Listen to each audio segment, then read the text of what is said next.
Welcome. Hi, everyone. Thank you so much for joining us tonight. I'm Emily Chadwick. I'm the chair of Portsmouth Smart Growth. And we're very excited because tonight is our first event in person in, I think, over 2 years at this point. We've had a few virtual events. Yes, thank you. So it feels very special tonight to all be in the same space and share a conversation together.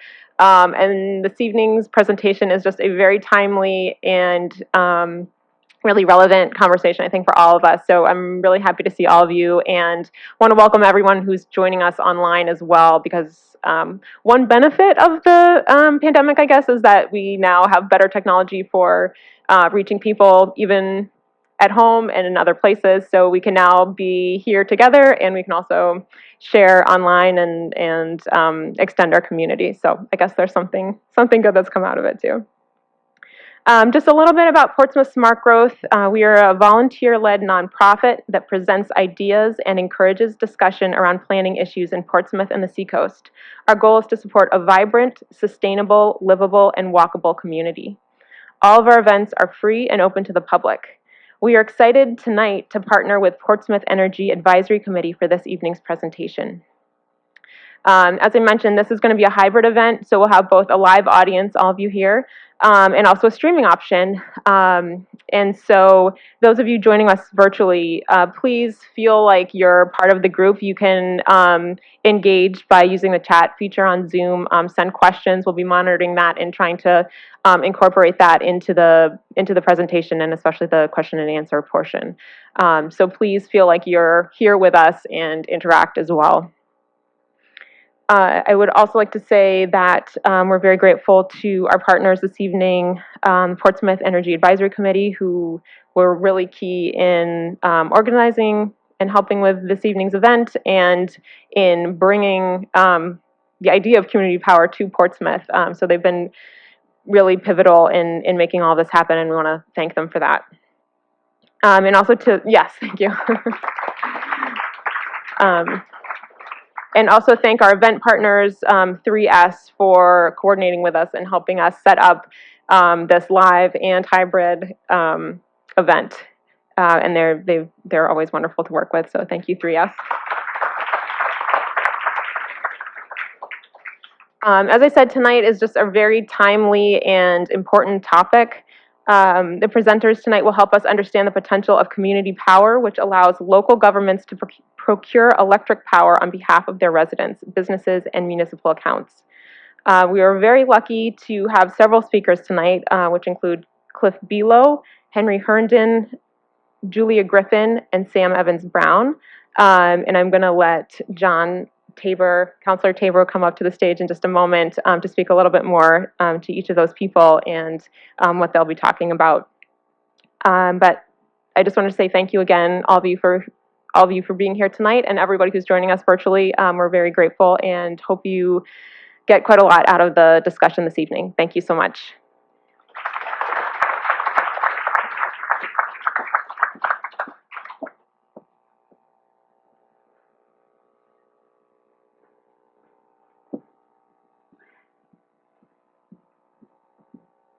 Welcome, everybody, and thank you, Emily, and thank you, Portsmouth Smart Growth, for everything you've done to make tonight possible.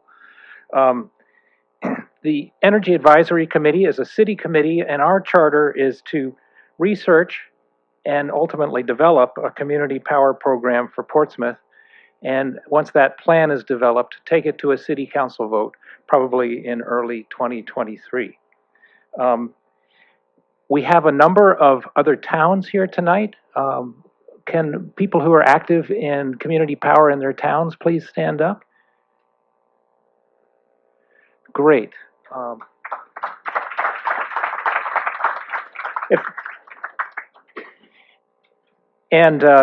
We're also going to ask you some questions tonight. I have Brian Getz, the Deputy Public Works Director of Portsmouth, and we're going to start off by asking you a question, if we can do that, Brian, if you're ready. And then we're going to close out with 2 or 3 more questions after we've had the education piece. Thank you, Counselor. Noah's got it pulled up, I think, the next tab over, Noah. The second tab, the screen. Yeah. There we go. Okay, well, we'll see if we can break the internet here. If people, both here and online, can go to slido.com. So the internet, the Wi-Fi, I guess there's no password here, so if you don't have a connection through your phone or your tablet or computer, those at home on your computer, you can open a browser and go to slido.com,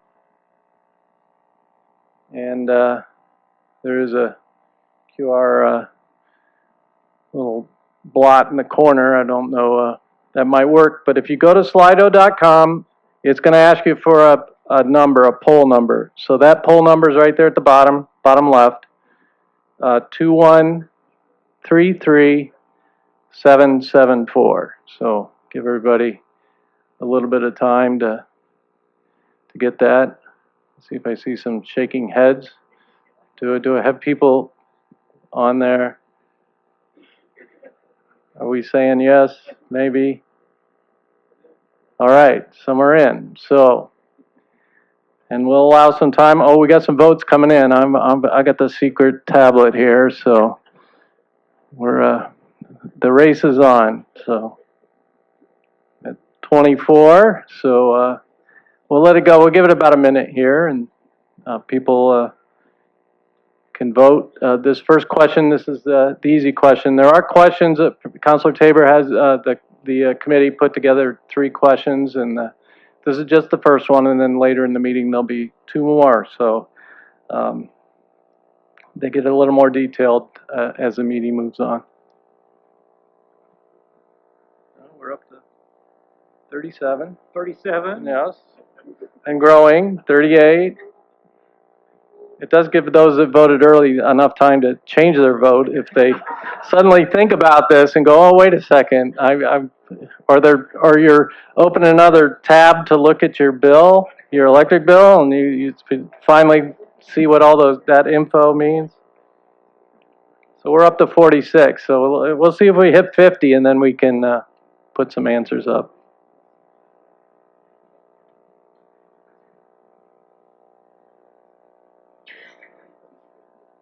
Okay. Oh, we get 52, so let's just go live. We can still take additional ones, but we'll let the meeting move on. And there you go. We're still getting some answers coming in, but that's a pretty strong answer, I think, if, yes. Thank you. Thank you, Brian. Let's have a round of applause for Brian. So what this says is you have the option to buy greener or third-party energy supply, electricity, but only 13% of this sample are doing that. And community power is all about that opportunity. What if there was a program for us as a city that could really make a difference, move the needle in decarbonizing our residential electric consumption? And what if there was a program that could use aggregate purchasing from the whole community to lower the price of those renewables and maybe even lower the price of electric power overall? And what if there was a program that enabled cities and towns to collaborate together to change state regulatory structure and band together and create a market for local renewables, hydro, wind, and solar? And what if that program was completely voluntary? You could opt out at any time. That's what our Energy Committee discovered when we researched community power. And our purpose tonight is to educate you so that you walk the same path that we walked to learn about this and to hear how some of the people who are further down the road from us are already making things happen. So first I'd like to introduce Cliff Belo. Cliff is the Assistant Mayor of Lebanon and has been part of the formation of the Community Power Coalition of New Hampshire. Cliff has a unique background. He's been a PUC commissioner, he's been a state legislator, and he's been an elected official in a town with ambitious sustainability goals. So no one else really could see as clearly all the opportunities for community power and have the ability to shepherd the legislation that's made it possible. So I'm very honored to have Cliff here tonight. I consider him the Dean of Community Power and the chair of the Community Power Coalition of New Hampshire, and he'll introduce our first speaker. Cliff.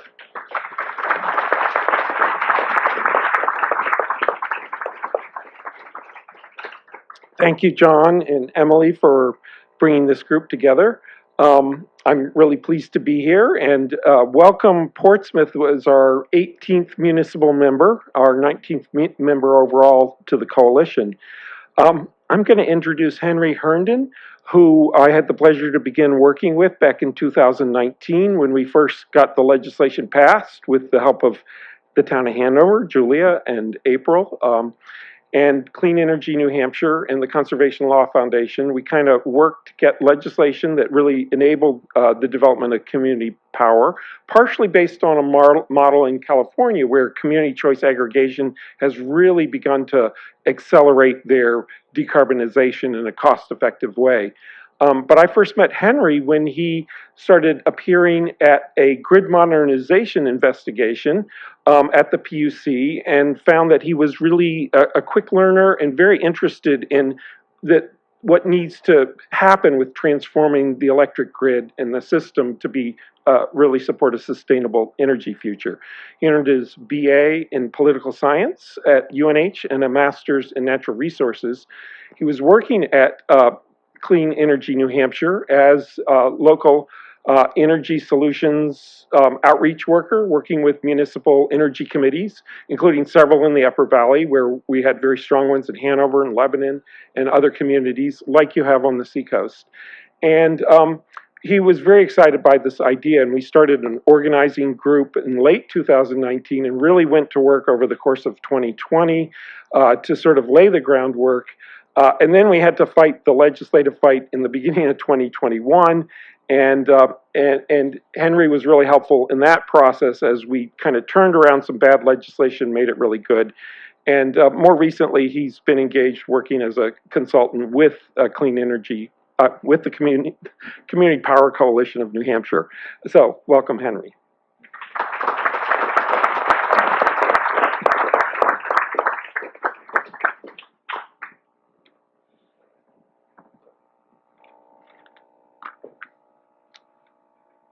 Thank you, Clifton, and thank you to all the great folks in Portsmouth who put this event together. It's great to be here. And yeah, the topic that we are talking about tonight, I think, is the most exciting, inspiring, empowering thing that is happening in New Hampshire right now.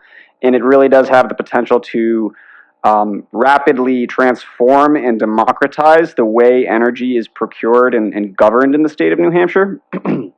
And in doing so, give communities the ability to have local control in choosing where their energy comes from, the ability to provide rate relief in the face of rate spikes and fossil fuel driven volatility in the price of our electricity, and to really accelerate decarbonization in electricity, transportation, and the building sector.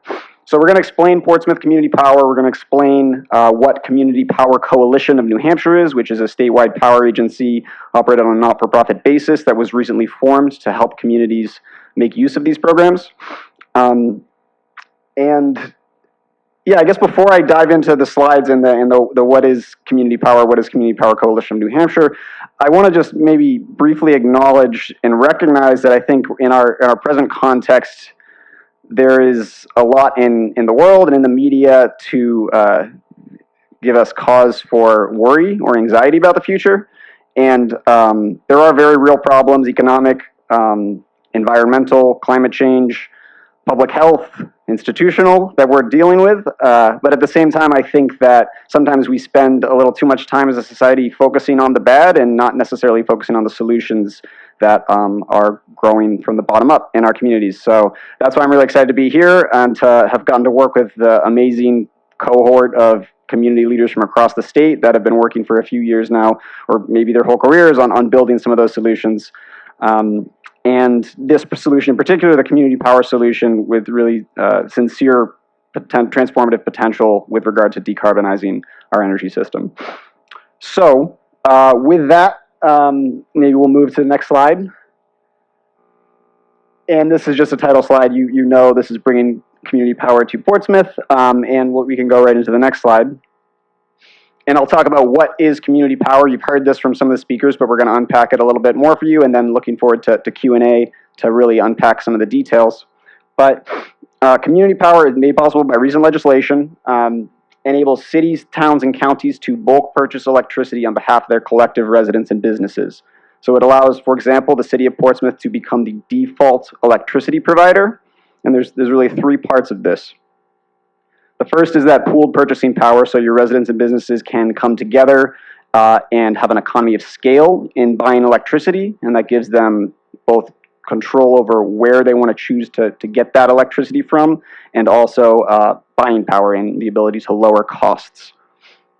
Secondly, and importantly, the utility company Eversource is going to continue to own and operate the electric distribution grid. They will continue to deliver that power, and they will be compensated for doing so. So this does not adversely financially impact the utility company, and there's a lot of opportunities to actually, I think, build partnerships through Portsmouth Community Power and other community power programs with utilities on energy innovation. And then really the third part is the value and the value-added products and services for customers. And that really just means lower electricity rates for residents and businesses, but also more options and the ability to choose clean power or green power, and the potential to sort of open up some of the innovative potential of distributed solar, energy storage, electric vehicle charging, and do it in a smart way so it helps lower costs instead of increase costs. These are all programs that can be supported by community power.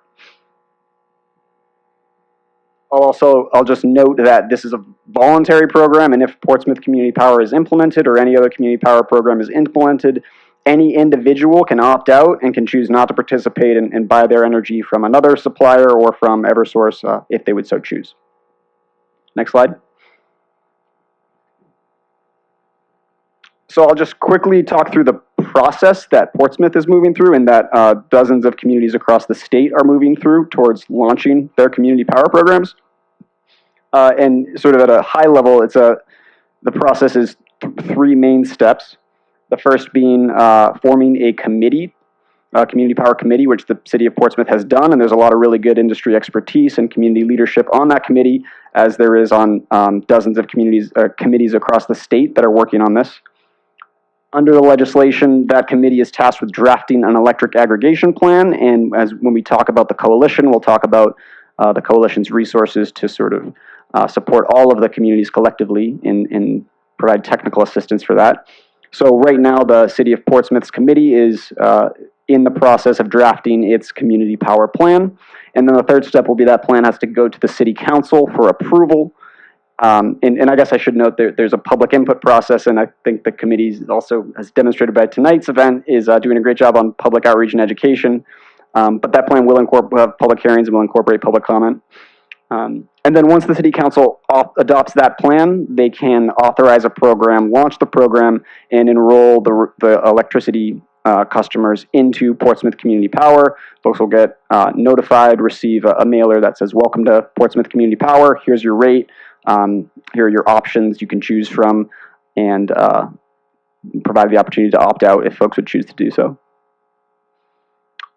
Next slide.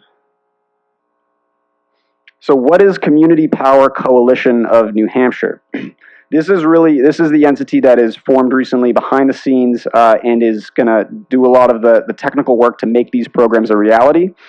And what it is a community governed power agency that is operated on a not-for-profit basis. This is an organization that was formed in October of last year by an initial 14 founding communities, cities, towns, and one county, and has since grown in size to 19 members, and they're represented there on the screen and on the map.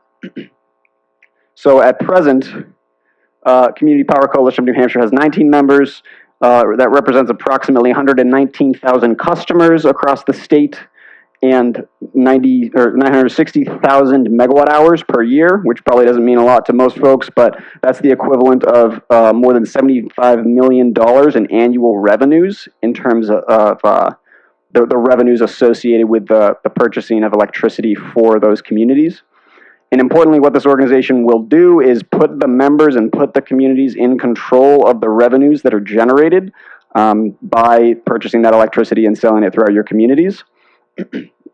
So allowing members to control that revenue and use it to lower energy rates, allocate it towards leveraging investments into new energy projects. And really, Community Power Coalition has been designed to empower communities to develop local energy projects, solar plus storage, for example, and also find ways to lower energy costs by using local energy innovations.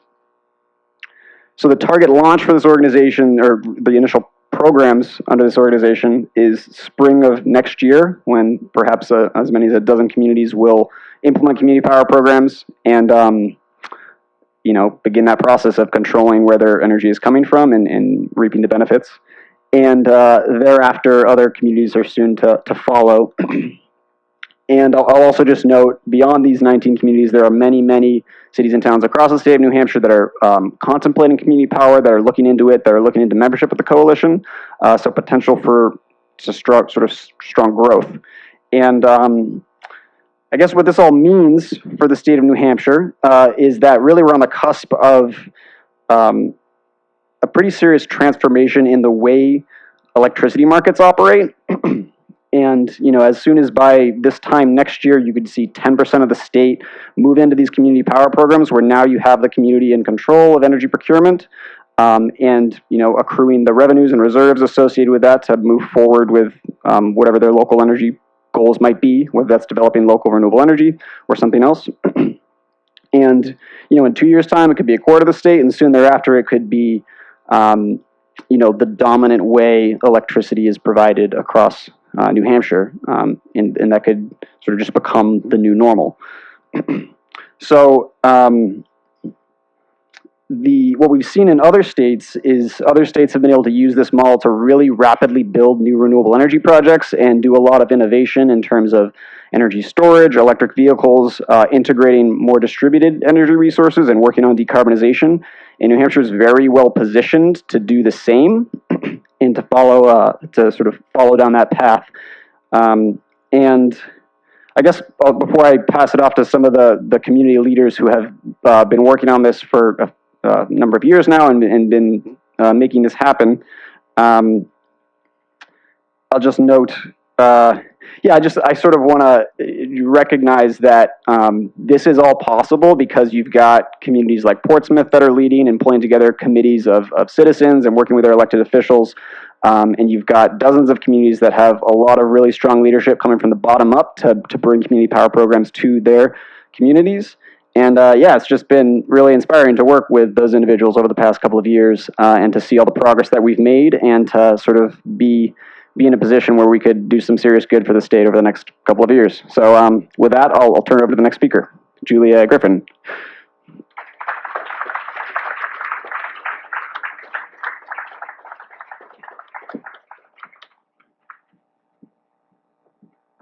Just a few introductory words for Julia.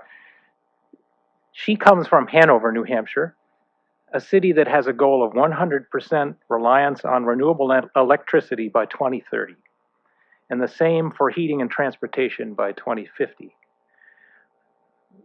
That's only a goal of one of 50 U.S. cities, and Hanover is the only one of those cities in New Hampshire.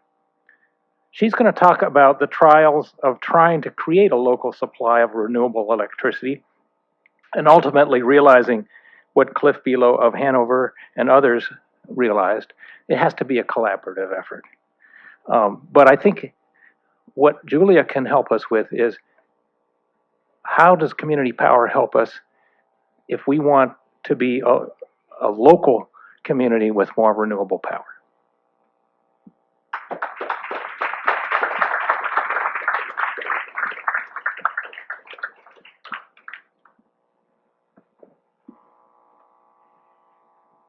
So I am Julia Griffin. I'm the town manager for the town of Hanover for 2 more days. And I'm retiring on Friday. But we made sure to recruit a youngster who's only 34 to replace me, who's completely committed to sustainability. So Hanover wants to remain on the sustainability progress map, and I can assure you we will. I have to say, and I was sharing this with Wes a little bit earlier. Thank you. That as a municipal official who's been managing communities for 38 years, I have to say the last 5 years have been pretty exciting in terms of the extent to which municipal leaders at the paid municipal leadership level are recognizing that they need to start working on these issues of converting their communities to much more sustainability-oriented practices and renewable energy. 5 years ago, that was not the case. And I'm talking nationwide as I talk with my colleagues around the country, many of whom are quite politically conservative, but they're seeing the real world impacts of climate change in their communities. And more they're recognizing that they need to be much more proactive in helping to lead their communities and their elected officials to make some fairly significant changes at the local community level. So in Hanover, our local energy advisory committee is called Sustainable Hanover. And we're so fortunate, because we're a college community, to have a lot of pretty smart folks, academically inclined, active in our community. And our Sustainable Hanover volunteers are intimidatingly intelligent and engaged, and they know their topics, they know their subject matter, and they're not afraid to research. So they are constantly nipping at our heels as town staff to get busy moving in multiple directions to make progress for the community. So there's no problem with convincing folks in the community of the importance of these programs and of the need to invest in them. It's about how do we best herd the cats. A lot of very bright people. We became enamored with the Sierra Club's Ready for 100 program about 7 years ago. We felt like we needed a coat rack that we could hang our projects on, that we could use to quickly bring the community together to make some progress in several meaningful directions. And so at town meeting in 2017, 300 people attending town meeting voted to embrace the Ready for 100 program that Sierra Club was sponsoring, and it's proven to be a really effective community organizing tool for us. After town meeting voted in May of 2017 to commit to the Ready for 100 goals, those of us in Sustainable Hanover looked at each other and said, now how the hell are we going to do this? These years, 2030 and 2050, that's nifty, but now we've got to get down to the implementation details to meet the goals. So we engaged a consulting firm based in San Francisco, 3 Degrees, because their CEO is a Dartmouth alum, very active alum, and came to visit with us to talk about how they thought they might be able to help us develop a plan. And we embraced that offer of help. And we spent about a year in developing what ultimately was a very simple 4-part plan to help us meet our 2030 goal, because 2030 comes before 2050. And we needed to be able to commit the entire community, not just the municipal entity, the entire community, to 100% green power by 2030. It's a 4-legged stool. Is Bert Cohen here in the room? Bert, you in the 3-legged stool. Do you remember the 3-legged stool? So Bert may not remember me, but Bert was instrumental in helping me to start thinking about these things back before 2005, when I went for when we engaged Sarah and worked on the natural step in Hanover. And so, Portsmouth, it's all your fault that I'm standing here tonight. But Bert was always talking about a 3-legged stool, I think, and we've got 4 legs because we're an academic community, so we need a little bit more legs. So the 4-part program to get to the 2030 goal was, first, the town of Hanover itself needed to walk the talk. We consume about 3 megawatts of electricity, and within 6 months from now, we will have installed enough rooftop and ground-mounted town-owned solar to generate the 3 megawatts of electricity that the municipal entity consumes. And that's really important because it's really hard for me to lecture our residents about why they need to solarize and weatherize if we haven't done it ourselves as the municipality. So we've had great support to do that, and we've made it happen. We developed a Solarize Hanover program and a Weatherize Hanover program to help make sure our homeowners and small business owners had the resources they needed to do just that, solarize and weatherize. We now have 287 households with solar, rooftop or ground-mounted solar in Hanover. We keep plugging away. Now, if the state of New Hampshire would just get its act together on NH saves and funding for energy efficiency and not delay the program, which they did for the better part of 2 years, we could meet our weatherized goal, but we're continuing to work on that. Third was we needed to establish a municipal aggregation so that we could procure 100% green power on behalf of our retail customers in Hanover. Retail equals homeowners and small businesses. As you saw from your Portsmouth poll, the lion's share of our residents in Hanover have no idea that they can buy from a third-party supplier. They just buy the default product offered by Liberty, which is none too impressive in terms of its extent, the extent to which it's green. It's based on the state's renewable portfolio standard, and let's face it, it's fairly lackluster in terms of the percentage green that the state expects the utilities to provide. So it was clear to us we needed to establish a municipal aggregation, and up until 2019, the problem in the state is that the municipal aggregation statute was opt-in, not opt-out, which meant only people who proactively said, I want to be part of a municipal aggregation, were enrolled in the program. California has demonstrated to us that just as you see 73% of Portsmouth residents don't know they can use a third-party supplier to buy cleaner power, your average New Hampshire electricity consumer has no idea what their electricity supply is made of, and they're sure not likely to opt into a program. You guys are probably not normal, but they are.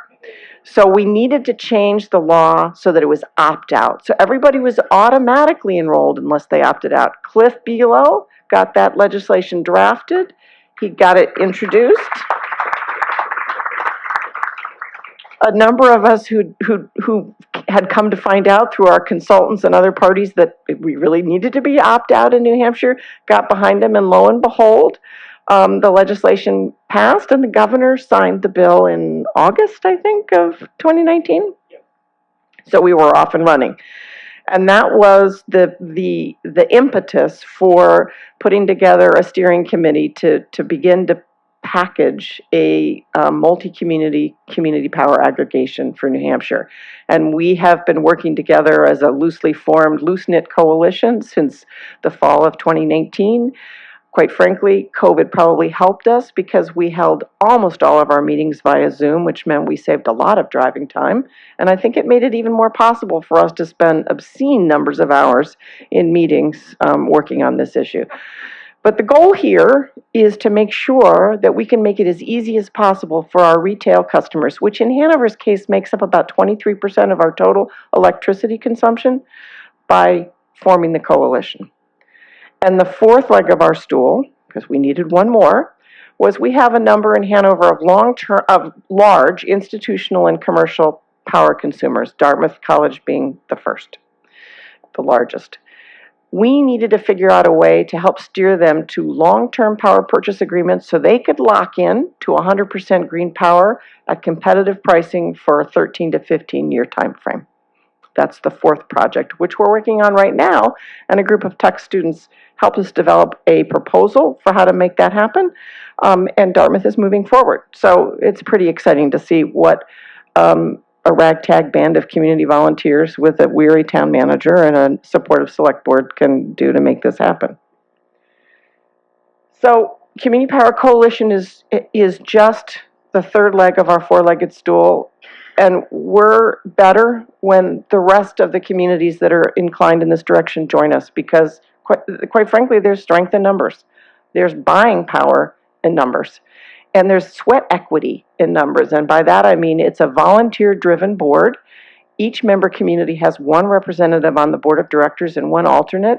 And that board and its operating committees are working really hard to package this and get it ready for bidding next spring. So the more Not just the merrier, not just the better the pricing, but the more power to get our work done when we have more bright volunteers from representing communities who bring the community perspective to help us make sure we're doing this properly. And I would say, and certainly the announcement of Liberty's increase in electricity rates and Eversource's looming is pretty powerful proof that there's momentum out there now.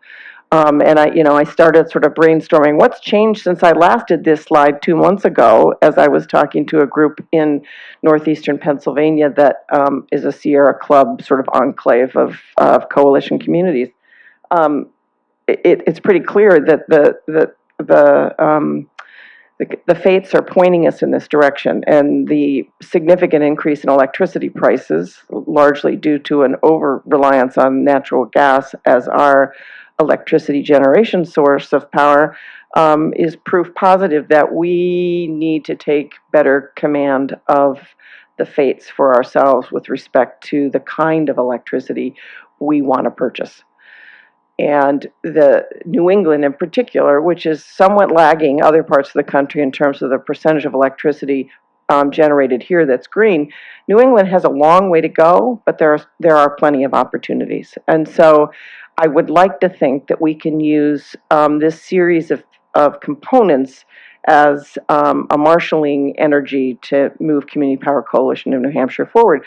Portsmouth City Council, when they hear this in after the first of the year, are going to benefit if a large number of Portsmouth residents have already gotten up to speed on the potential benefits of community power aggregation in Portsmouth and can turn out at those meetings.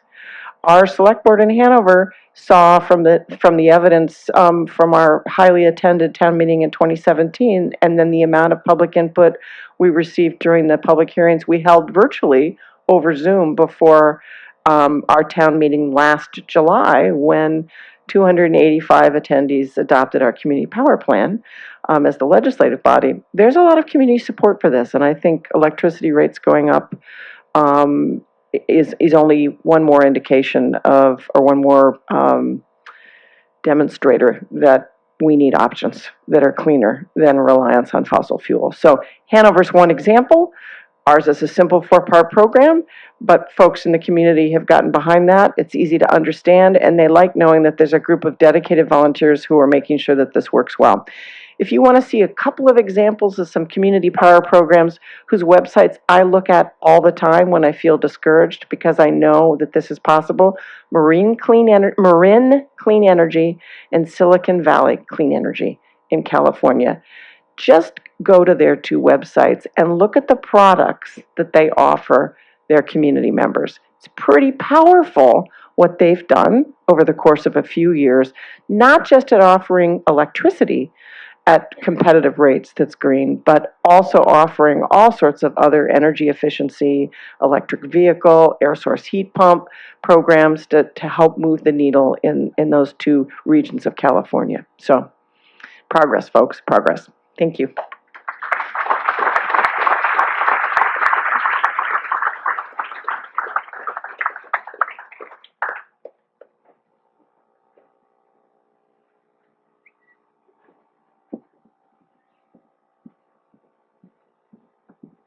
Thank you, Julia. That was great.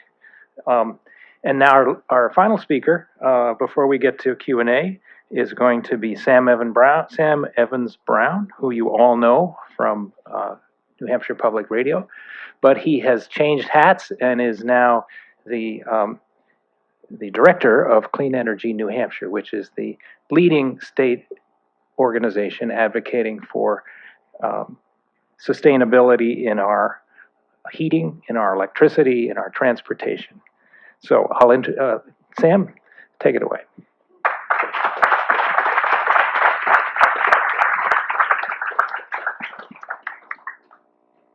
So I'll warn you, I have a lot of slides, but also I tend to speak very quickly. So hopefully it'll turn out okay. When I interviewed for this job, I was asked, what do you think are the bright spots in New Hampshire energy policy? And this was number 1. Community power checks a lot of boxes that work for New Hampshire's political environment. It's about choice, it's about lower cost, and it's about working with markets in a way that makes the energy transition real, right? So I don't want to get ahead of myself too much, but things have really changed dramatically, I think, in the last 5 years, and it's a message that a lot of folks have not quite gotten, that renewable energy is much more affordable than it was certainly 10 years ago, definitely 5 years ago. I installed 2 solar arrays on my house. The first was in 2015, the second was just a couple weeks ago. The second is actually a friend installed it, and we're group net metering, we're sharing it over to his account, so we drafted this incredibly complicated lease agreement that he then signed. He paid for the panels, and then I filled out the paperwork to share the production over to his house. In the 5 years between when we installed ours and when he installed his, he's getting more capacity than we got by about 500 watts for about $4,000 less than what we were quoted, and that's just 5 years. So Clean Energy New Hampshire, we're a 501c3. We work on state policy issues. The reason that I applied for this job a year ago, almost a year ago, 2 weeks it'll be a year, was because when I, as a reporter, wanted to understand state policy issues, I reached out to the 2 previous executive directors of Clean Energy New Hampshire. I would argue that there is no other organization that is as focused on state policy issues as Clean Energy New Hampshire. So that's what we do. That's why I was really excited about this organization, why I came on board. We are a membership organization. Everyone in this room is invited to become a member of Clean Energy New Hampshire, and also if you're a business owner, we have business members. The business voice is a very important voice in the policymaking sphere, because business owners obviously have different priorities than general citizens. So again, if you're a business owner, you are also invited to become a member of Clean Energy New Hampshire.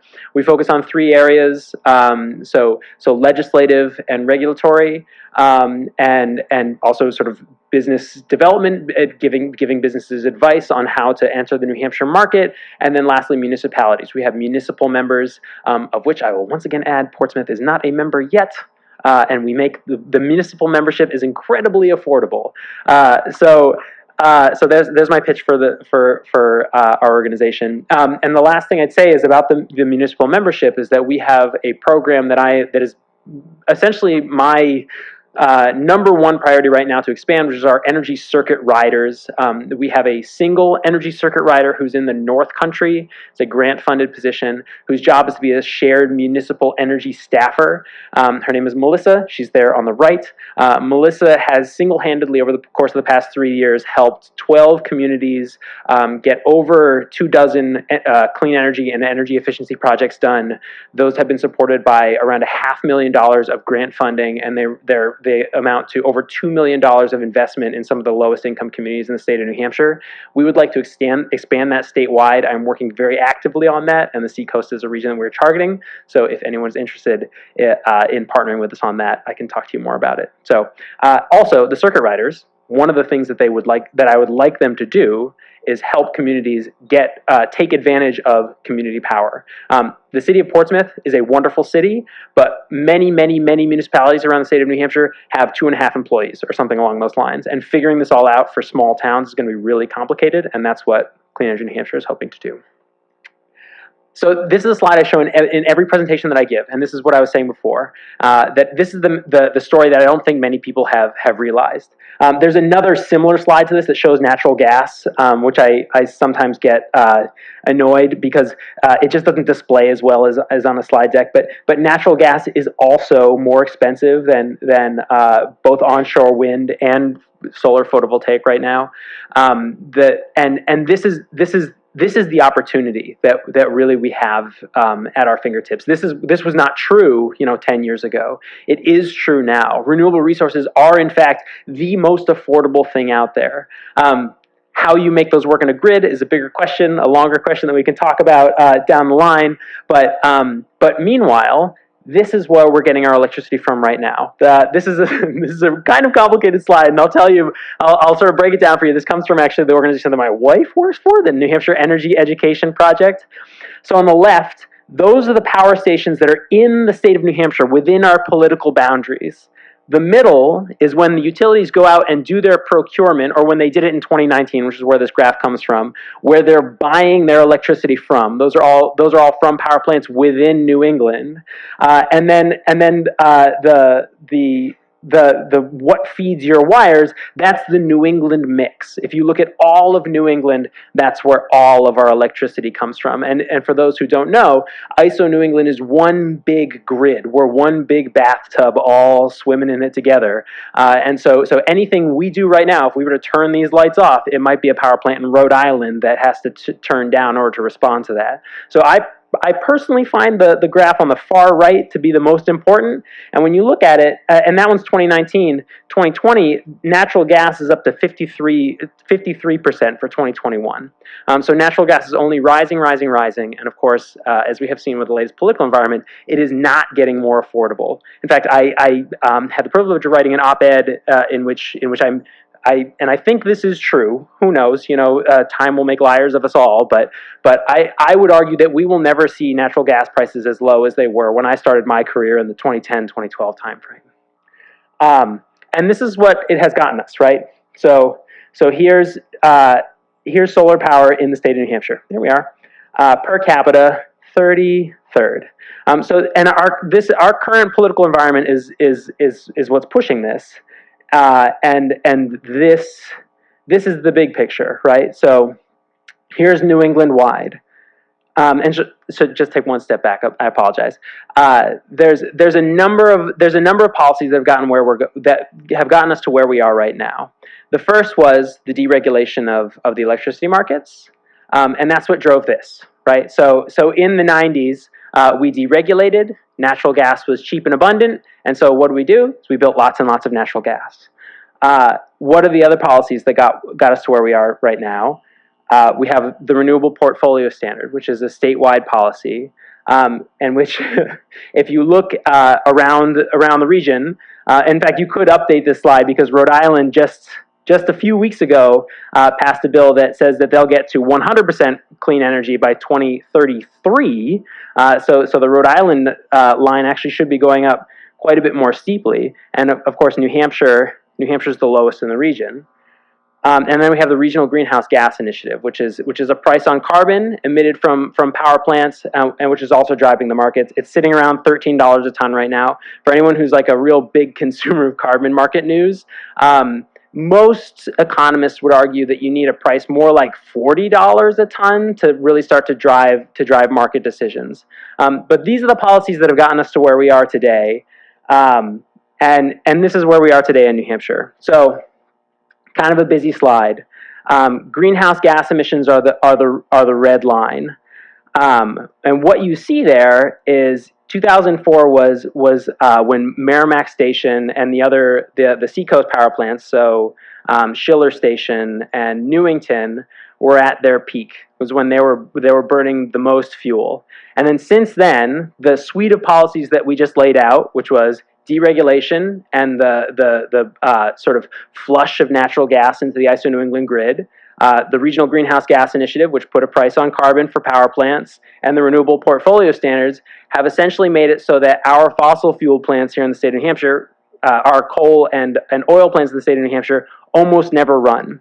And so that's what's driving that red line down. It is not so much New Hampshire policies that are driving that red line down. And in fact, when you look at New Hampshire's greenhouse gas emissions economy-wide, including imports of electricity from out of state, this is what you get, which is that we're essentially flatline and actually kind of up a little bit. I lay this all out because, like, when you look around the region, New Hampshire is really a laggard. When it comes to our state policy, we are not leading, and as Julia alluded to at the beginning, we're an outlier increasingly all around New England. And so the question is, what can be done about that at the community level? And that's where I'll bring this back to community power is the one bright spot that we have in our current political environment. Well, and I'll sort of swing through these, but just to sort of hammer this home, right? These are from ISO New England. ISO New England forecasts that New Hampshire will be the slowest to electrify building heat with heat pumps. They forecast that New Hampshire will be the slowest to electrify transportation with electric vehicles, and then excuse me, slightly disorganized here. This is what you get with me, is I'm a little bit all over the place. But community power is the bright spot, and so I stuck this slide in this morning. This is from a column that Don Kreese, who's the state's consumer advocate and has been a big supporter of community power, wrote yesterday. And what I point out here is what we have is a bunch of actors in the state of New Hampshire who are obviously not ready to lead. They are not ready to step into this role, and we have a lot of communities that are. And when you look at the opportunity, I think it's really laid out by this price difference that we see with the New Hampshire Electric Cooperative. So the current utilities procure their power by just putting it out to bid every 6 months. They say, "Dear market, what can you give us today?" And so they're sort of, my joke is they're riding the lightning, right? So I'm in Unitil service territory. I'm currently at 10 cents a kilowatt hour because they put out their bid just 2 or 3 weeks ago, and that's the number they got, was 10 cents a kilowatt hour. A couple of weeks later, Liberty and Eversource put theirs out to bid, and they get a number that's 22 cents, more than double what I got. Meanwhile, the electric co-op is using an approach that is radically different, and is the kind of approach that the CPC&H, the Community Power Coalition, is hoping to use. And if you look over time, they historically have managed to maintain rates that are lower and more stable than all the other utilities, and are rolling out some of the most aggressive and innovative climate policies in the state of New Hampshire. They're the only utility that has an electric vehicle rebate. They're the only utility that is, they have something called a transactive energy rate that I think is very, very exciting, and is I think points the way towards how utilities should be acting in the future. And that's the type of thing that I think the Community Power Coalition of New Hampshire will be able to offer to their communities once they're stood up and in operation. So, thanks, folks. I think we'll give it over to Q&A at this point.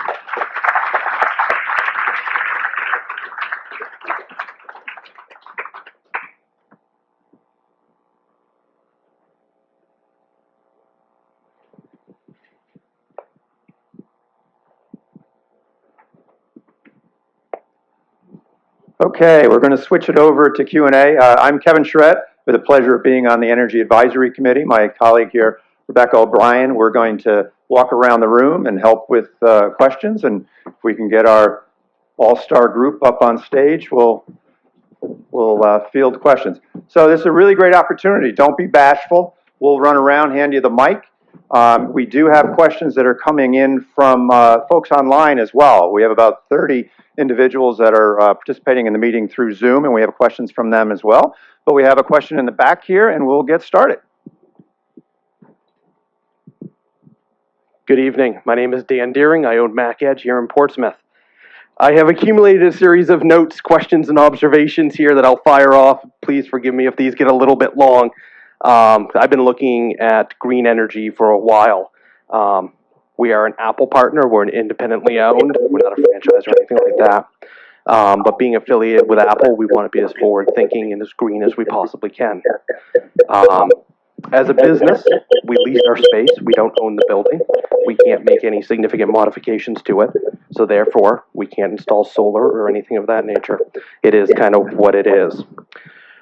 We've done LED lighting. We've got smart heating and cooling controls. We even recently installed employee EV charging. We've got 2 of us that drive EVs. It's not that we don't know about supplier choice. I'm aware of supplier choice. There's been nothing compelling. The only green energy provider I could find providing service was Ambit Energy. On Eversource's webpage, they're not listed as certified or authorized to provide service. Looking at their energy statements, they say they want to be 100% green. They said that last year. Their energy statement has been updated to say maybe next year. I'm not ready to sign on and spend that money to someone that isn't showing that they're actually doing it and don't have the reports to back it up. That is the only green energy provider that I was able to find for this area. Being a tech business, Our energy bill currently is about $800 a month. Having our supply side double is going to bring us to about $1,200 a month. That, with being commercial, we have natural gas heating. I'm afraid of what that's going to be in the fall. And at some point, we're going to have to increase the cost of services to our customers because, the economy. A thing I noticed, Eversource does not offer an EV charging rate in New Hampshire. They do in Massachusetts. Other utilities in New Hampshire do offer EV charging rates. I believe the New Hampshire Electric Co-op does. Would love to hear ideas of how we get that in New Hampshire, because off-peak or something like that would be nice. It doesn't exist. Another observation is, up until currently, the delivery charge from Eversource is greater than the supply charge. Is that competitive? That would be an interesting question to know, regionally and or nationally. Is it common for the delivery charge to be that high a percent? It was like 55% of my electric bill was delivery. So a few comments there. Feel free to digest that and provide any thoughts. I would love to do what we can to provide community power, provide green power in the community. I think it's a great thing that Portsmouth is looking at doing it, and I'm glad to see many of our city leaders here.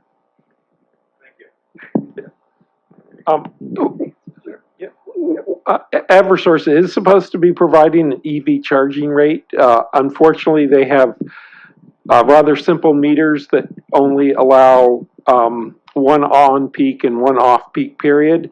So they're going to be trying to implement a simple two-part on-peak, off-peak rate for EV charging. Coming. Yep. I don't think they've filed that yet, but there was a PUC proceeding that that called for that. Liberty Utilities had already done that with a three-part time of use rate that they use with a battery pilot program that I helped them develop, and that became a model that Unitil is also implementing. So there's a little bit of progress there, and that was partially triggered by, I think there may have been even legislation that asked them to go ahead and get the PUC to look at time of use rates for at least EV charging. Some of your bigger comments, I think it's true. Most competitive providers haven't been doing much in the way of real renewables.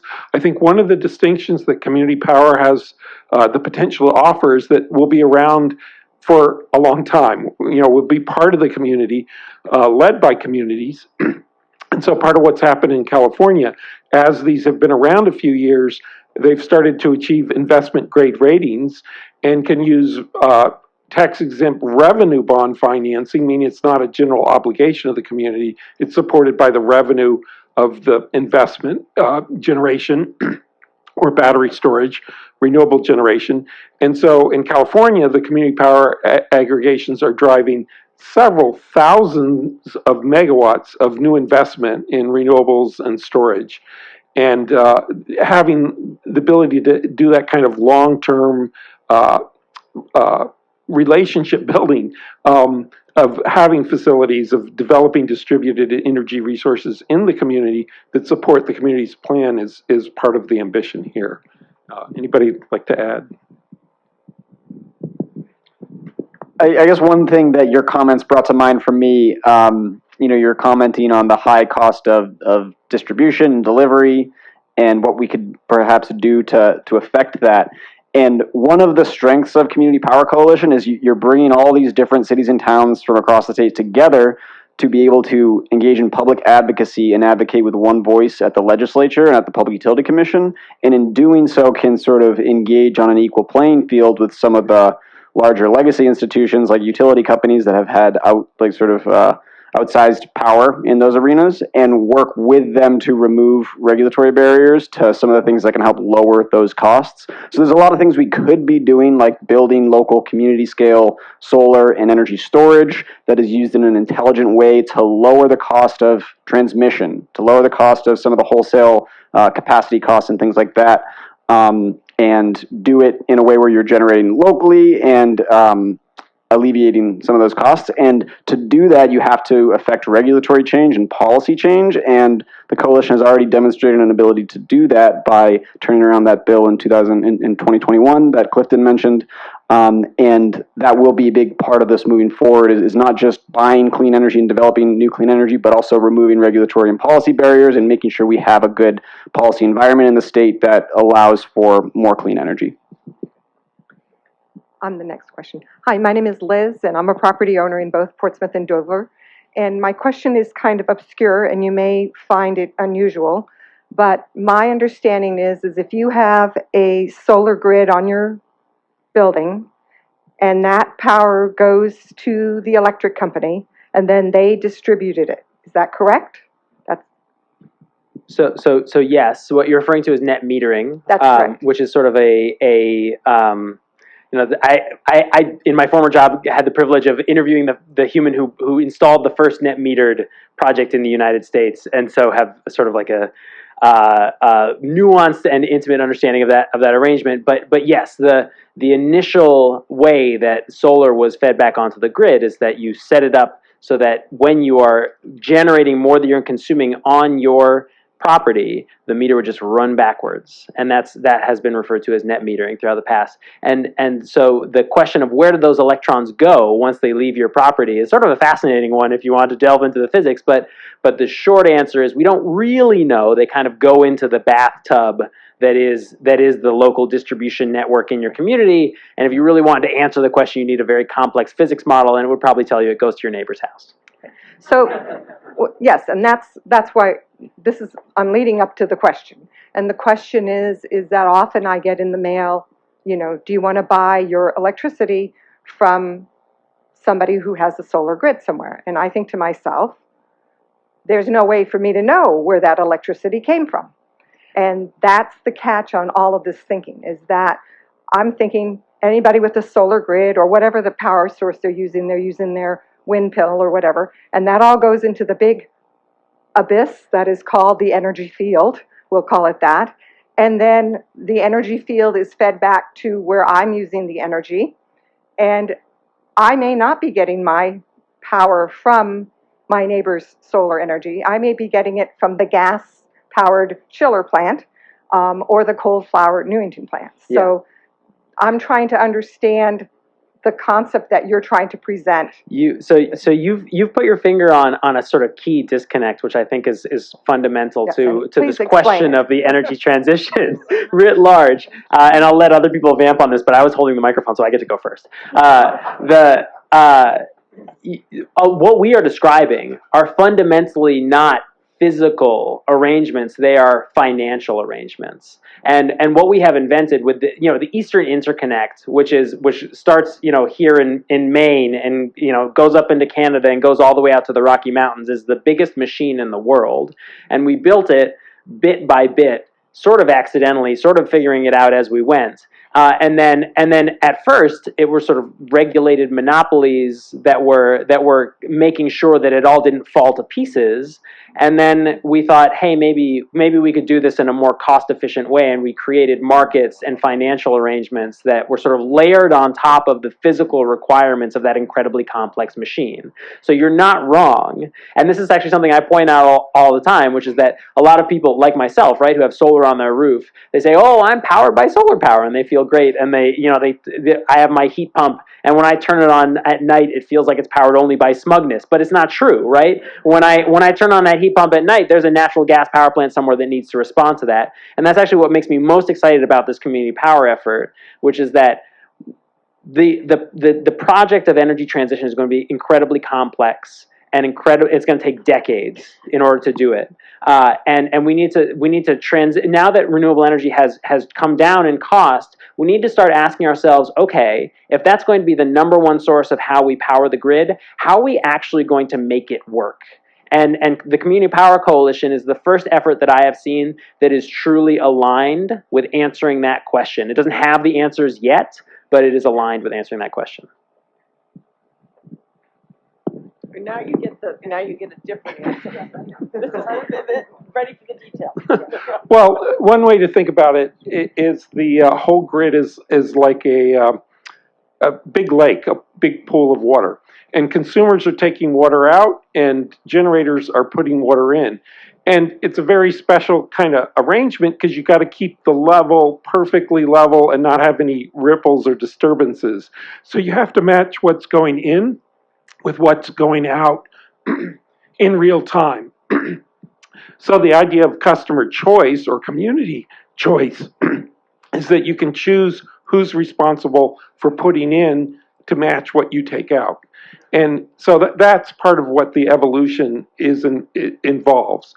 Because it is simply true that it is one big pool of power, and the transition is how do we match what goes in with what goes out, and part of I think the evolution of community power, such as in places like California, has been that communities begin to understand how it all works better. More and more people become educated by their participation in the energy committees, in the coalition boards, and begins to work with the energy professionals that can help piece this together. And there's a lot of people, even in the traditional utility sector, in the energy sector, who understand the need to deal with climate action and the importance of changing how we do business.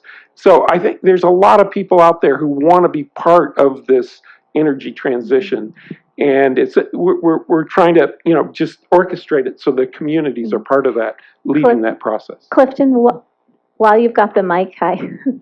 We're trying to pepper in some questions that came in from our online community, and one of the questions, and it's kind of on this topic, is essentially, do communities have oversight or regulations like the utility companies? Can you talk a little bit about the interplay? And then we're going to go back here, up there, and then to Peter, and then back there. Well, just real quickly, generally we won't be regulated as utilities at all. We are, in a sense, self-regulated. I'm an elected official. John's an elected official. Julie has been hired and paid for by elected officials for a long time, but we're accountable, directly to our municipalities and voters. So in that sense, we already have a regulation. We're self-regulated. We are awaiting a final rule proposal from the PUC that's going to come out on next Tuesday, and that will somewhat regulate how we interact with the utilities and what they have to do to help support us and work with us. So we're optimistic that will create a framework that allows us to move forward. Question back here. Hi, my name is Guy. I'm a property owner here in Portsmouth. I've read about other community power programs in other states, and there seems to be usually a contract, a certain percentage, 10%, let's say, is taken off your generation bill for 25 years. It's guaranteed. So I'm wondering, what's the goal for New Hampshire? Part of the way the coalition is structured, it allows each community to set their own priorities. So for some communities, the priority might be just get the lowest rate possible, have a basic option that meets the RPS requirements. Most of the communities are saying, let's have the basic option do at least somewhat better, and then also offer options that go beyond that. There won't be any guarantee of saying there's 10% off indefinitely into the future. That won't happen, and it doesn't really happen with municipal aggregations. There might be some forms of community solar program that are set up that way, but it's going to be a local Answer for every microphone. Just to build on that a little bit, so there is a structural advantage that community power has relative to the utility company when buying electricity. And Sam talked a little bit about this. I'm going to reiterate it. The utilities are on a regulated clock. Every 6 months, they go out to market. They put out a bid for 6 months of power. Whatever the price is at that point in time, they're a price taker, and they take that price. They have no ability to play the market with timing or to use various strategies that could be used to lower costs.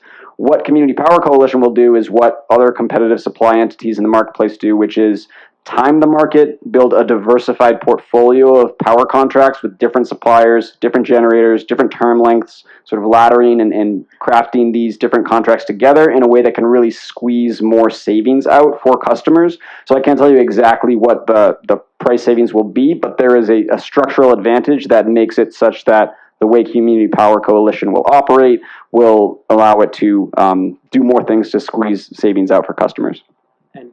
And very briefly, what you were describing, I think is probably referring to community solar, which is structured differently in every state, but would provide the type of price certainty that you're talking about, but which more or less doesn't really exist in New Hampshire. The Community Power Coalition of New Hampshire, I think, has the potential to develop its own community solar policies that would be local offerings, but that would be several years down the line after they enter commercial operation. But the energy field suffers from an excess of terminology, much of which is overlapping, right? So what we call community power here in New Hampshire is called community choice aggregation in other states, and then you have community solar, which is entirely different and really is sort of like a net metering program, but done with large scale facilities with subscribers who sign on for a fixed benefit. And so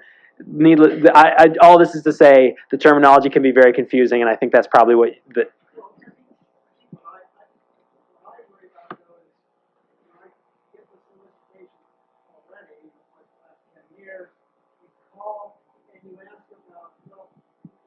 what is it? Yeah. And without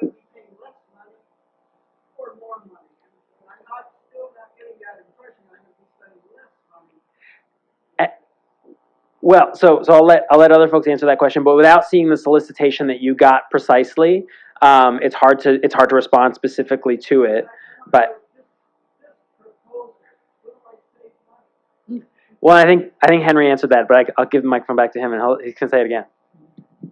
So most of the communities that have approved plans locally have built into those plans a requirement that the program will not launch unless the rates are lower than the utility, or in some cases lower than or equal to the utility. So there's a guarantee up front that you won't launch unless the rates are lower, and then there are structural reasons why we can anticipate that the rates will be lower over time, and we see other markets delivering power through the structure at lower cost.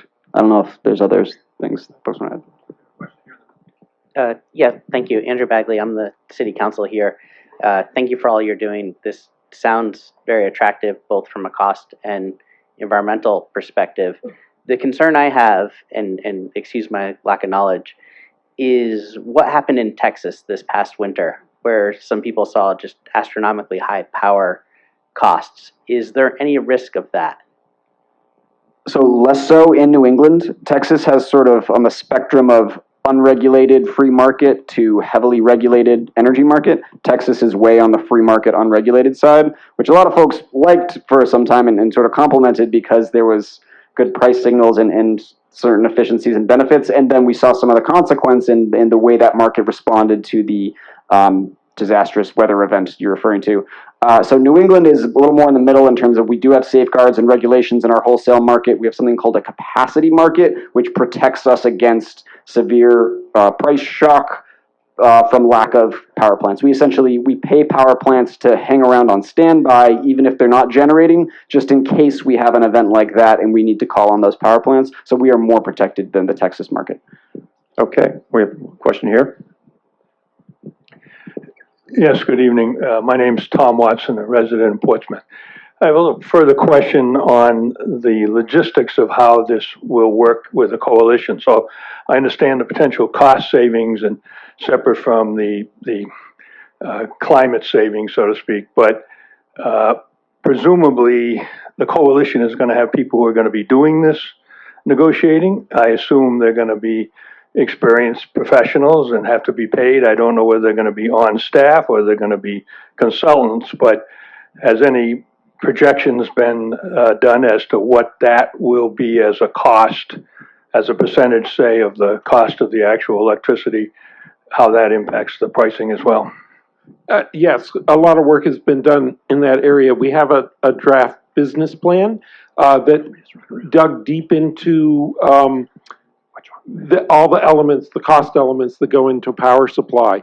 We're following a model which has been followed by many of the approximately 2,000 municipal electric utilities in this country, which is to create joint power agencies that use professional help, often on staff, sometimes with vendors, to jointly procure power on behalf of their municipal members. Some of those joint power agencies actually are helping serve community power aggregations these days as well. We put out an RFP for vendor services, and we're in the process of reviewing those responses. I can say generally we have some very good responses from some very credible vendors who work in this space that can put together that sort of professional support. As well as we will expect to build staff over time, and over time develop our own financial reserves so that we have that kind of stability going forward, and can over time take more of those functions in-house. And that has been the experience in a few other markets, California in particular, that has gone furthest with this joint power agency model. But it's a well-established model. Co-ops also use that. There's a lot of rural electric co-ops in this country, and many of them are small enough that they've also formed joint power agencies to provide this kind of service. And the example in New Hampshire is the New Hampshire Electric Co-op, which uses more of a portfolio management approach to power supply, compared to just putting it out to bid periodically.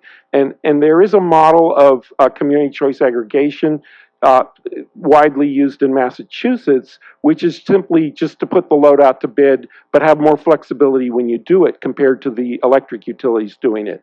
We're trying to move to a more sophisticated model of a portfolio management approach that doesn't just put the load out to bid periodically, develops long-term relationships with a variety of suppliers, but has a mix that over time can provide greater stability. And the example of that in New Hampshire is the co-op that has pretty consistently over the past decade generated lower supply costs for their default service than the investor-owned utilities by using that approach. And the most recent example is both Liberty and Eversource just reset rates to 22 cents per kilowatt hour for the energy supply portion starting August 1st.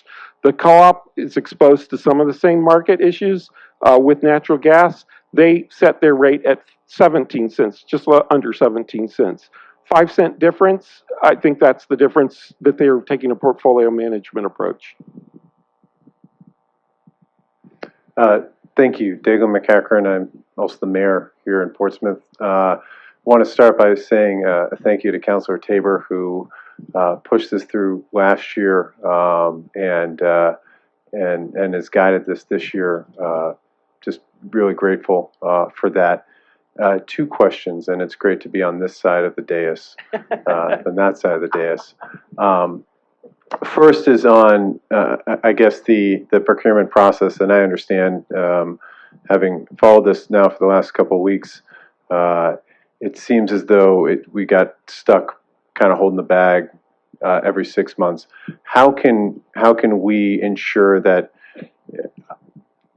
maybe, I would imagine Liberty or Eversource, if they were to look at ways to improve their own process, how can we make sure that we're kind of one step ahead of them?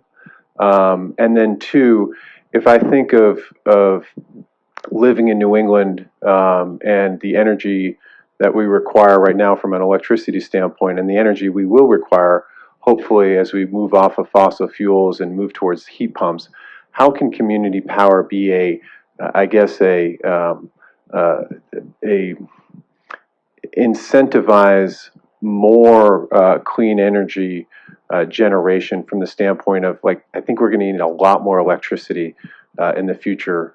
How can community power be a part of creating more supply side from a standpoint of clean energy and moving us off of natural gas and other fossil fuels for our heating needs? Good questions. one of those ways is that portfolio management approach, but another important way is actually helping sponsor projects.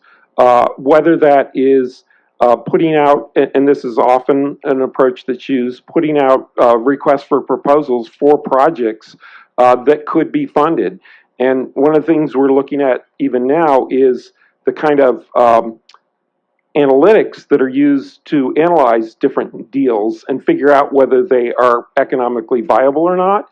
And the California CCAs have been using this approach for procurement to solicit proposals and then choose the best ones that are in the renewable field and storage realm.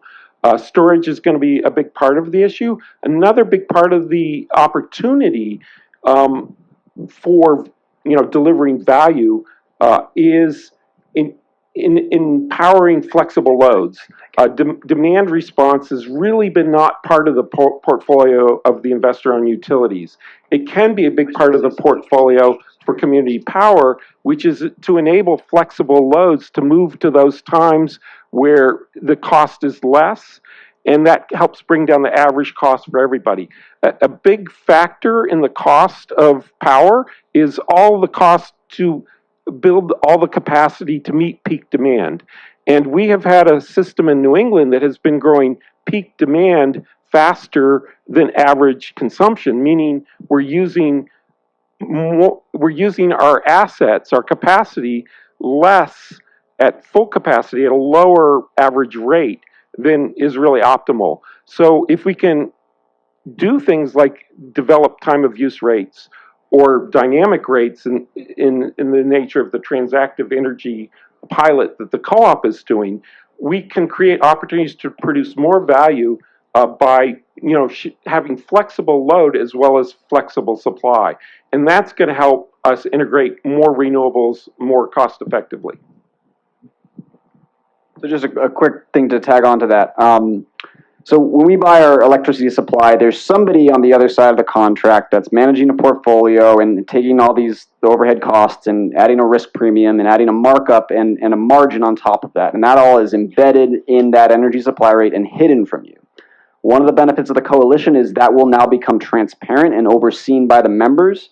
And that margin, that revenue that would otherwise flow to a private competitive supplier on the other side of the table, that now is accrued in the coalition's reserves and the members of the coalition reserve funds. So you'll be generating revenue, and the community can then use that revenue to say, let's squeeze lower rates out for our customers. Maybe another community wants to allocate some of that revenue towards a reserve fund and then develop some of these projects we're talking about where we're putting out a request for proposal, and then a solar company developer bids, and then we sign a contract to build a new solar array locally. So there's a lot of opportunities there, but really that, putting the revenues of electricity sales in the control of the community is a key aspect of this. Okay, obviously we have a lot of questions. I think Councilor Tabor will mention in a moment, this is only step one in our education here and dialogue within our community, but the interest is fantastic. But we're going to go an extra 10 minutes. And be able to get a few more questions in. Our friend here from Rye, who is a partner, Howard, wants to say a few words about the last question. Thank you. I'm Howard Callett from Rye. I'm on the Energy Aggregation Committee in town. We're town number 6. We hope to be one of the 12 towns launching next spring. I just want to say the board and the folks on the dais are fantastic. They've done incredible support for us as a town. But one of the things I want to share is that when we started to launch our program, we were approached by a local developer who wanted to put in a 1 megawatt solar facility to develop long-term power, and a local solar farm has lower costs because you don't have transmission costs. So there was a comment earlier, there's like 11 cents total to bring the power to your house. Well, it would reduce that by a few cents by locally produced power. So it's a way to green, it's a way to get long-term commitments, local investment. There's a lot of good things. Thank you. Thank you, Howard. I just have, my name is Paul Button. I'm from Manchester. Let's see, now I've gone blank. No, do you folks understand that the utilities hate you? They hate you for what you have the gall to do, which is generate your own power. So as far as the woman had asked about the net metering, they charge you about 23 cents a kilowatt hour. Net metering, they've wheedled it down. You get 3 cents kilowatt hour. So I guess now a general question is there an observer from the newly formed New Hampshire Department of Energy in the audience? Why not?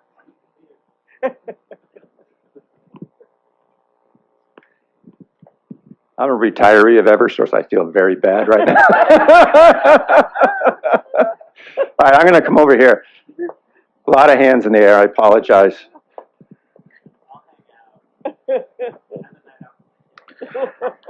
Hi, everybody. I'm Nat Balch from Durham. I'm one of the CPC representatives for the town of Durham. And Durham is interested in community power in large part because we are very committed, just like Hanover and other municipalities, in reducing our carbon footprint. There was discussion about ISO New England. When it comes to procuring electricity, is CPC constrained to working within the portfolio that's provided by ISO New England? And if so, does ISO New England have renewable energy resources available, suitable to be able to supply Durham? Or is it possible for us to go outside those constraints?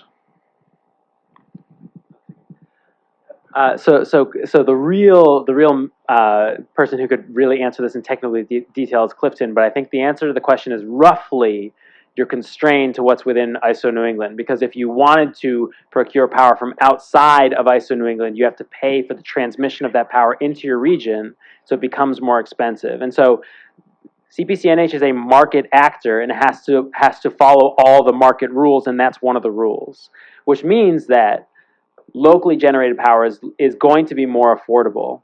And so yes, CPCNH and any load serving entity is constrained by what's available within ISO New England's grid, or by what might be reasonably procured with imports from outside the region. There was a long debate, all of you might remember, about importing Canadian hydropower.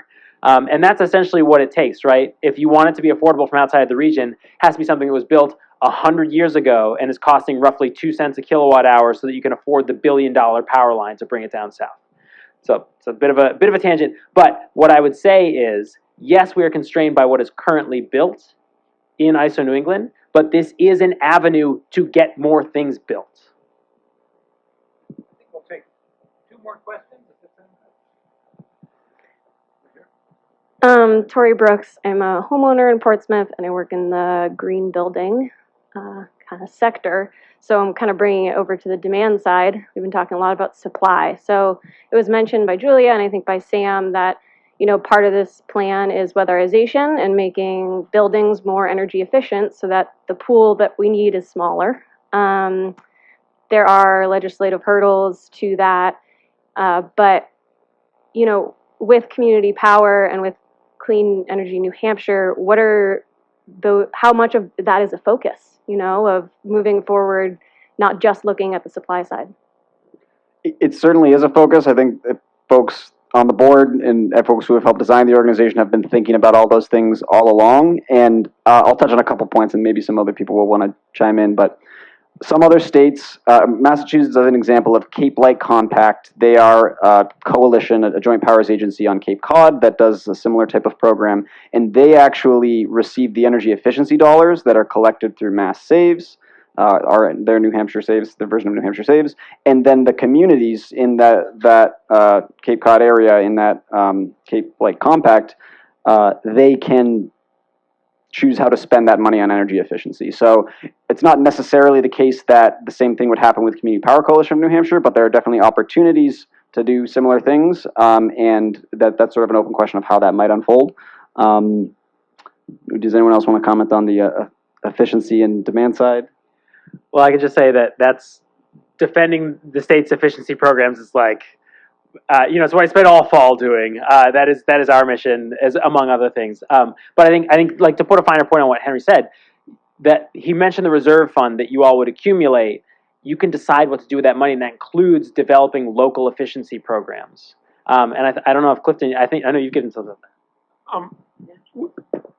We've had a law on the books for a number of years called CPACE, Commercial Property Assessed Clean Energy, but it hasn't ever really been utilized. The legislation empowers community power aggregations to use that statute. They could administer that statute. They're empowered to issue tax-exempt revenue bonds, which would not be general obligation of taxpayers, but those could be used to finance, to improve the pool of financing at very low cost interest for clean energy investments. Those are just a couple of examples. It's a challenge, but part of it is just the aggregation of the power of communities to help drive the change, and it's a double entendre. Community power, it's about aggregating power supply for our communities, but also aggregating the power of communities to join with groups like Clean Energy New Hampshire and affect the regulatory and legislative outcomes. Yes, I'm Peter Salmsich. I'm a local state representative from Portsmouth. I'm also on the Science, Technology, Energy Committee and on the Portsmouth Energy Advisory Committee. As a follow-up comment to the question we just had, I was struck by the fact that there's so little talk about energy efficiency as part of this program. And as you all know, energy efficiency is the number1 most effective way of reducing your energy needs. In fact, over the past 40 years, to the question that Declan mentioned about we're going to need more energy, it's not true. Over the past 40 years, our energy per capita in this country, 40 years, has gone down by 50%, an average of 2% a year. Energy demand, on the other hand, has gone up 1%. So we are driving it down because it's more efficient and more cost effective to reduce energy. If you have an unweatherized home, doesn't matter if you have solar or heat pumps or whatever, it's a poorly insulated home and uses too much energy. So that's one comment. The other thing is that the poll we had before about who gets a third-party supplier, guess what? If you reverse the question and say, what businesses and commercial entities get a third party? It's 80% or more. They figured out that's a good deal for them. Residents are not confident that it's a good deal for them, and that's why we had this poll result. So my final question up to you is, you mentioned that currently the communities we're talking about aggregation of energy needs is about 960,000 megawatt hours of energy pooled. Can you tell me how much percent is that of the entire state? It's 20%. So the 19 members of or the 18 city and town members of the coalition are 20% of the state's population. I can't say the exact percentage of the energy load. Just very roughly speaking, about half of all the loads on competitive supply. That's the majority of the larger loads. Some communities, it's more like 2/3 because a larger C&I sector dominates. But some communities are more residential, so it shifts. So that might represent, in terms of the total energy load, maybe 8 or 10%. But the point is, pretty quickly, just even with our current membership, we could scale to, within a couple of years, be the second largest default service supplier in the state, ahead of Unitil, the Co-op, and Liberty, we'd probably still be smaller than Eversource's remaining default service load. But it's of a scale that, you know, could be impactful. Council, I promised one more question if I could. Thank you. My name's Gina Bliss. I used to live in California when this all was happening, and I can tell you that what these guys are telling you is true. And Marin Clean Energy was a scrappy little group that didn't know diddly about nothing. My question, though, is because I work for the utility who tried to kill CCA, who here is going to try and crush this, and that everybody in this room wants to prepare themselves to try and help make this happen here in Portsmouth and other cities? Can I just say that we had kind of a powerful example of the power of numbers of people with a bill that was sponsored quietly by the utilities in 2021 that would have decimated the community power statute in New Hampshire. I believe it was done purposefully on their part. And while Clifton and Henry and Clean Energy New Hampshire worked the halls of the legislature one-on-one with legislators, we got a group of about 850 or 900 folks to go on to the Science, Technology, and Energy Committee's webpage, to register their lack of support for the bill. That was pretty powerful. And NHMA, the Municipal Association, and the County Association, and almost all the mayors in the state weighed in against what had been introduced, and that gave us the political momentum to turn the whole situation around and actually engage with the utilities to find enough common ground that at least we came out of it feeling like we actually had a better statute.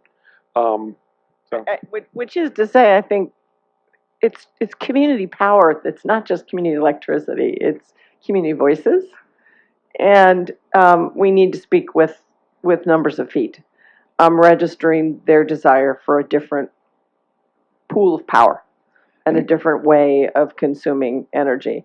And I also want to answer the question with respect to energy efficiency, and this is just based on the experience we've had in Hanover. Energy efficiency is not very sexy. It isn't, but it's sort of nuts and bolts. What we found in Hanover is that people who were excited about this went to solar first and did solar. And then they went to air source heat pumps, because those are almost as exciting as solar. And as they got more experienced with the technology, suddenly energy efficiency made a whole lot of sense to them. Because it's about learning as you go and working your way down the sort of sexy supply chain to the less sexy stuff. So I do believe that energy efficiency, particularly if the state and the utilities can get more behind this in terms of funding availability, is going to rise in popularity. It's just solar is the loss leader that kind of gets people motivated. That's what we found in Hanover, and then it took off from there. And Councilor, I just wanted to, we obviously didn't get to all the questions in the room, but we also didn't get to a whole bunch of questions online. And this is a good problem to have, that folks are so interested in asking lots of questions. But I do want to acknowledge that we had a lot of questions from folks that participated via Zoom that we just weren't able to get to tonight. I want to thank everybody for coming. This is just the start of our public outreach, as Kevin says. And the Energy Advisory Committee will take all this learning back and all the issues that you raised as we go down the path. The last thing we'd like to do is ask you two more questions. And I think you'll be really interested in the responses. These questions, I hope, will pull together a lot of what we've heard tonight and get your feedback that we can use. Brian, are we? Yeah, we're blocking blocking the screen here.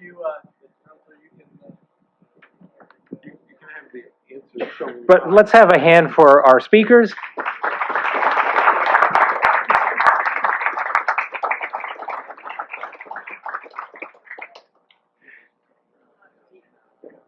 It's not an easy topic. It's not a simple topic. We've taken a deep dive into electricity and electric markets and electric aggregation policy. And our hope is that we can educate everybody over the next 6 months with these same kinds of exchanges. Yes, and Emily, take them. In my excitement to see everyone here tonight, I forgot to say some important information, which is our website, Portsmouth Smart Growth. Our website is portsmouthsmartgrowth.org. And this is important for a few reasons. One, we will have a recording of tonight's event available sometime in the near future. So we know there's a lot of information here, and this will allow you to sort of go back and go through some of the information if you'd like to revisit some of it. We also have all of our past events posted there as well if you're interested in what you're hearing tonight and want to explore some other topics. We have some other of our past events posted there. And we make these things happen through your donations as well, and so you can also donate there, and we've also just set up a Venmo account as well. But another thing I wanted to say is because there's been so much information here tonight, we'll try to gather some of the resources that have been mentioned. And Julie had mentioned a couple of websites and links to I should say there are already some resources along with this event posted on our website, but we'll try to add a couple of more. And I highly recommend that you check out the Community Power Coalition website, which I believe is already linked on our website. But there's a lot of information there in Clean Energy NH to start to delve into some of these questions, because it is a lot of information and it takes a little while to digest all of it and to think about it. But again, our website is portsmouthsmartgrowth.org, and at some point we'll have a recording up if you want to revisit any of this. And also just to thank you all so much and thank all of the speakers so much. And we'll wrap up with a couple of questions here with John.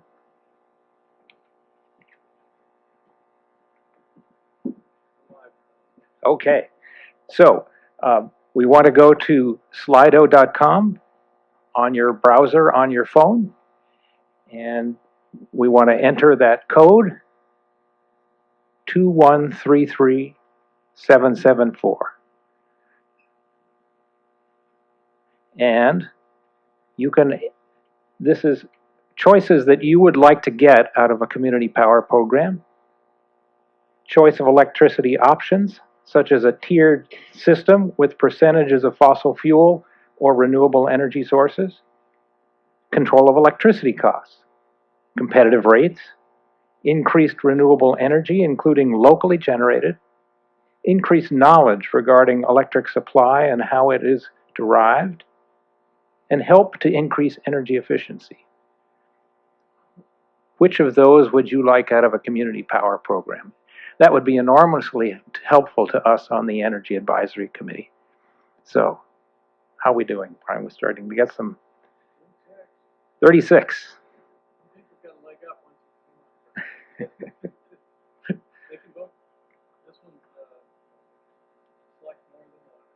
Right, and these are not, you can select as many as you want.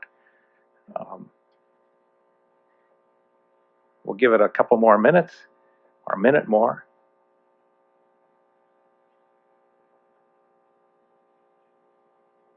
I see some heads down still. We're still working at it. 45. The meter's moving. The meter's moving.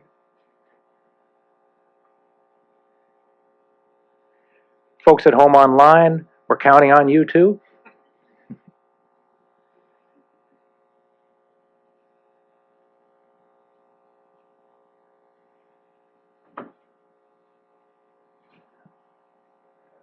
Okay, we're 45. Let's see what we got. Increased renewable energy, leading the pack. Help increasing energy efficiency, a strong second. Choice of electricity option, 72%.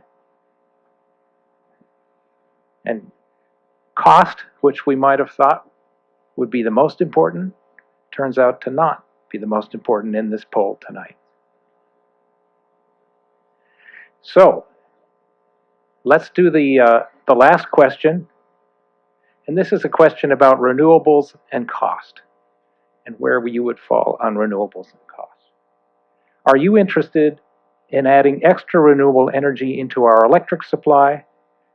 No, I would not like more renewable energy. That's one option.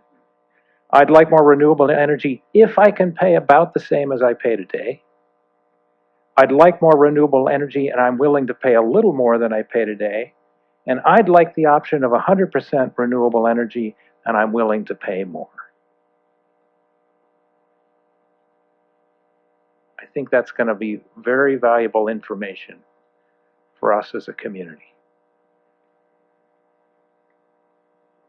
37, 40. Coming in quick. 41, 44, 45. Can we get past 45? We did. 47. Can we get to 50? I think I can.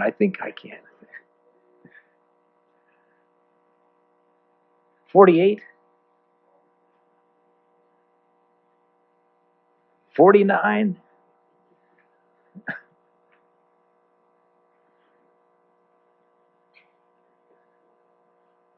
Oh, come on, we can get to 50. Should we go with our 49, Brian?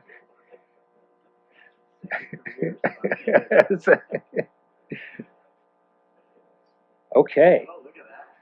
I would like the option of 100% renewable, and I'm willing to pay for it.